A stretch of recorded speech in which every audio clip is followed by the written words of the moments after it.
The subsidy was to go by June.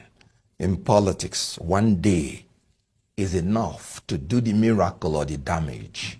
But what is the essence of you are saying in your inaugural speech that you are going to inflict more pain on the people? He said he was going to lead. Leadership is defined as the ability to influence people through inspiration, not intimidation or manipulation. That was a demonstration of arrogance of power, not humility of purpose. Now, when you are a leader, what is your purpose?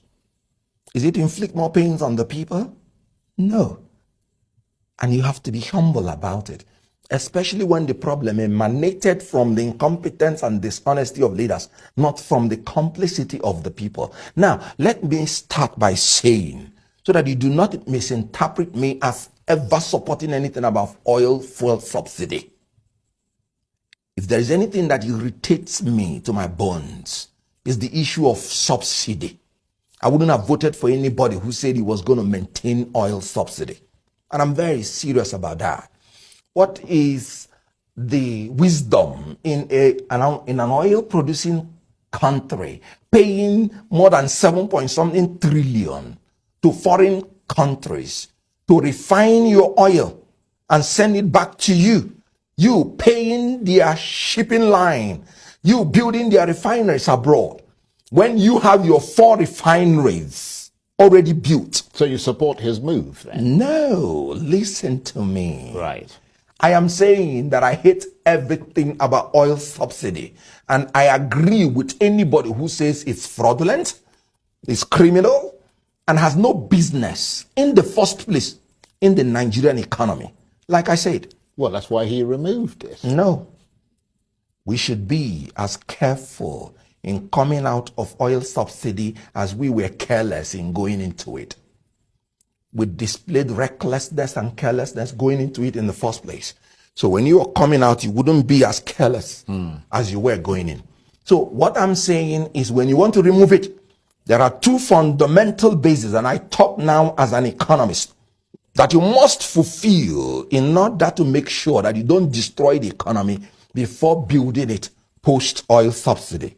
And the 2 basic econometrics that you must achieve: you must saturate the system with fuel, and you must ensure there is no monopoly. When you saturate the system with fuel, elementary economics will teach you that when supply is excess, it maintains a cap on the price. However, no matter how supply is entrenched, if there is monopoly, the monopoly, through Shylock mentality of making profit, can still manipulate the supply in order to make sure that the price gets haywire. I give you an example with OPEC. OPEC can throw its weight around. Even when the supply is there and they don't like the price, they simply cut the supply and the price will jack up.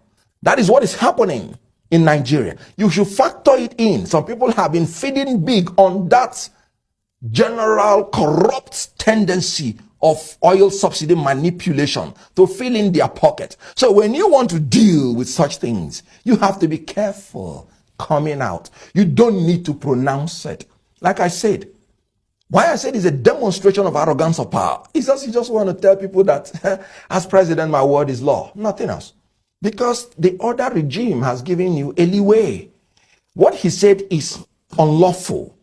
He said oil subsidy is gone. No. What he said is not true. He said there was no appropriation for what he knew in the budget for oil subsidy. No, there was. And it ought to end by June. If you end it today, that means the June allocation for oil subsidy will be dyed by some elements of criminal tendencies, because they would have jacked up the price before exhausting the subsidy, which is already a matter of law, which is already in the Appropriation Act. So there was everything wrong with that pronouncement.